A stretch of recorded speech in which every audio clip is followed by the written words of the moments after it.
CP Joshi को राजस्थान का अध्यक्ष बनाकर जेपी नड्डा से हो गई बड़ी गलती। दिल्ली, उड़ीसा और बिहार के भी बदले गए अध्यक्ष, पर ज्यादा चर्चा में है राजस्थान। मोदी को श्रीराम और राष्ट्रपति मुर्मू को शबरी बताने वाले सीपी जोशी कैसे निकले आगे।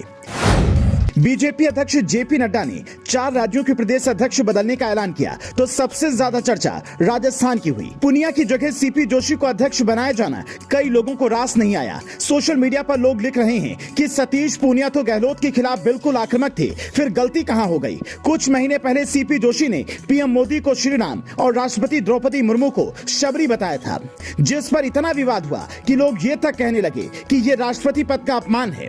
खुद सतीश पूनिया भी इस बात को लेकर निश्चिंत थे कि उनकी कुर्सी सुरक्षित है। फिर अचानक ये फेरबदल हुआ कैसे?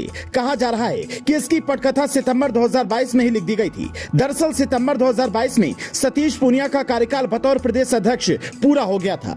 वसुंधरा राजे सिंधिया शुरू से ही पूनिया के खिलाफ हैं, क्योंकि सतीश पूनिया वसुंधरा राजे सिंधिया को मुख्यमंत्री चेहरा बनाए जाने का विरोध करते रहते हैं। इसलिए जब पूनिया का कार्यकाल बढ़ा तो वसुंधरा ने सांकेतिक जवाब देने का प्लान बनाया। सियासत में कभी कुछ भी यूं ही नहीं होता और ना ही तुरंत जवाब दिया जाता है। इसलिए सितंबर के बाद करीब 6 महीने तक वसुंधरा शांत रही और उसके बाद राजस्थान बीजेपी में वो हुआ जिसकी उम्मीद किसी को नहीं थी।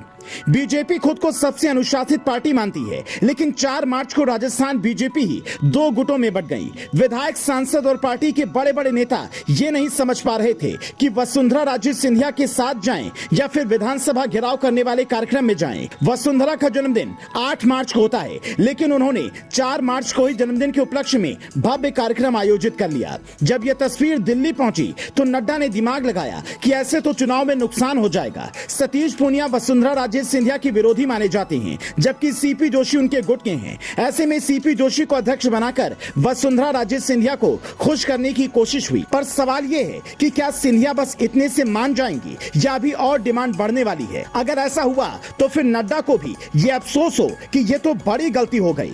बात बीजेपी भी जानती है कि साल 2023 में, यानी कि इस साल होने वाले विधानसभा चुनाव में अगर गहलोत को हटाना है तो फिर सिंधिया गुट को समझाना जरूरी है। गुटबाजी के चक्कर में कांग्रेस को महाराष्ट्र में कितना बड़ा नुकसान उठाना पड़ा, ये पूरे देश ने देखा।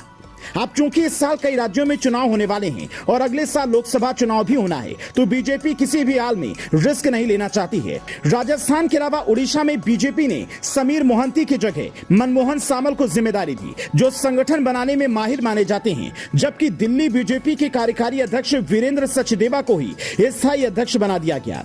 केजरीवाल की पार्टी पर लग रहे आरोपों को सचदेवा के नेतृत्व में बीजेपी ने जैसे उठाया है, लगता है उसका इनाम सचदेवा को मिला है। इसके अलावा बिहार में बीजेपी ने सम्राट चौधरी को नया अध्यक्ष बनाया है। ये वही सम्राट चौधरी हैं जो कभी लालू के खास हुआ करते थे। मतलब लालू के लाल के खिलाफ बीजेपी ने बड़ा इंतजाम कर दिया है। ये वो राज्य हैं जहां बीजेपी सालों से सत्ता से दूर है। Bureau report, leading Bharat TV.